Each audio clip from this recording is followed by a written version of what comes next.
I'm back. And this time we're making a habitat for this little cutie. He's an African crested porcupine. I started by making a wooden habitat which I built around my water treatment facility. Not for any particular reason, it was just in the way.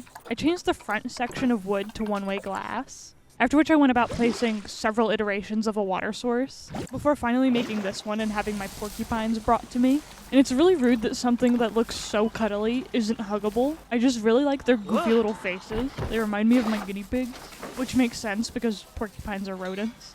After fiddling about with this habitat camera and not really understanding what it did, I gave them a feeding trough and a burrow, after which I placed down the food and toy enrichment they would be needing, which of course included a rubber ducky. And with the enrichment in place, it was time for the greenery. I sunk this dragon's blood tree into the ground to act as a large bush of sorts. Also, dragon's blood is an absurdly wicked name for a tree, so I had to look it up to understand the reasoning.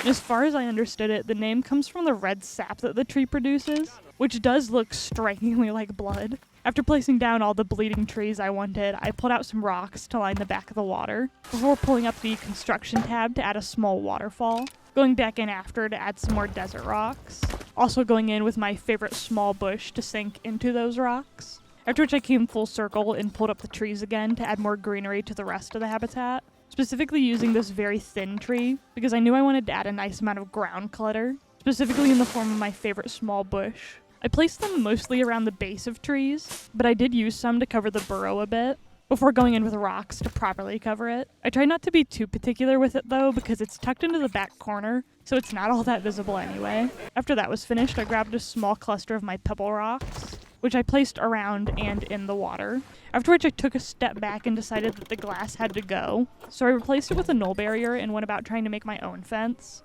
And by make my own fence, I mean I just used the log rope blueprint I made forever ago, which was a little time consuming to set up, and I had to improvise a little bit where the fence met the wooden barrier, but I think it looked nice. You just gotta ignore the wonky corners. There was also this one spot that I couldn't make inescapable without placing something in front of it, but I didn't want to do that, so instead I sunk a bush into the ground, and to my pleasant surprise that seemed to do the trick. I placed some donation bins and education speakers, after which I placed a TV outside the habitat to display the burrow camera, which was upside down to start with, so I had to flip it around. I also placed 2 more walls outside the habitat, which I made a small canopy over. I then placed an education board before decorating it with just a little bit of everything, keeping it to a common theme, not that I'm going to tell you what that theme was. I also didn't mess with their terrain at all because it was already to their liking. That or I just forgot, who's to say. That'll be it for this video. I hope you enjoyed watching. If you did enjoy watching, maybe consider subscribing. I'll see you in the next one. Goodbye.